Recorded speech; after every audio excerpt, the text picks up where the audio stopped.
కేసీఆర్ గద్దె దించడంలో కీలకమైన పాత్ర వేశాను.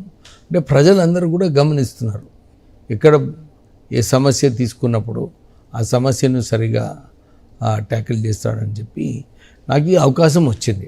నాకు కూడా ఎప్పుడూ ఉండే, మా నాన్నగారు మంత్రి ఉండే, నేను కూడా వన్ డే మంత్రి అయితే బాగుంటుంది అని చెప్పి నాకు కూడా ఒక ఆబ్జెక్టివ్ ఉండే. ఆ ఆబ్జెక్టివ్ పూర్తిగా అయిపోయింది. ఇప్పుడు నాకు నా గోల్ ఏదైతే ఉందో అది రీచ్ అయ్యాను. నేను నిరంతరం ప్రజలకు, నాకు కూడా ఈ పోస్ట్, ఈ మంత్రి పదవి ఏదైతే వచ్చిందో దీని ద్వారా ప్రజలకు ఉపయోగపడితే బెస్ట్ అని చెప్పి నాకు ఆ ఆలోచన. అందు గురించి ఏది ఏమైనా కానీ ఈ మినిస్టర్షిప్ నడిపించడానికి ఒక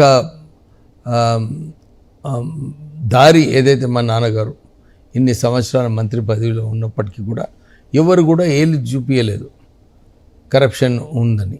అంటే వారి నిరంతరము సింగరేణి సంస్థను కాపాడడంలో, రూరల్ డెవలప్మెంట్ మినిస్ట్రీలో ఎక్కువ బడ్జెట్ అలొకేట్ చేయడంలో, పెన్షన్ స్కీమ్ తీసుకురావడం,